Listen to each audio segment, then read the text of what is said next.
ஆனா இந்த சிவகுமாருக்கு நான் ஒரு வருஷம் மேல இருந்து விடிய காலம் 3:30 மணிக்கு வணங்குறப்போ எனக்கு இப்படியே நட்சத்திரமா வந்து வந்து ஒரே திசையில வந்து என்னைக்கு இந்த பகவான் விக்கிரகம் வைக்கிறதுக்கு அதுல இந்த திண்டு கட்டி அதுல ஸ்ரீராமான்னு எழுதி வணங்க ஆரம்பிச்சோம் அன்னைக்கு அந்த நட்சத்திரம் நின்றது. அப்ப எனக்கு அனுமதி தந்திருக்காரு, நீ கட்டிக்கோ, நீ என்ன இதுல அமர வச்சுக்கோ, நீ பல பக்தர்களுக்கு அதை உபதேசம் பண்ணி எனக்கு அனுமதி தந்திருக்காரு.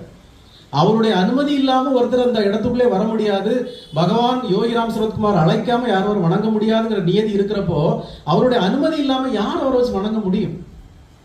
இன்னொரு விஷயம் சொல்லிடுறேன், இந்த உலகத்துல எல்லாரும் ஒரு குழுவா தான் கோயில் அமைச்சிருக்காங்க, ஒரு குழுவா தான் கோயில் அமைச்சிருக்காங்க.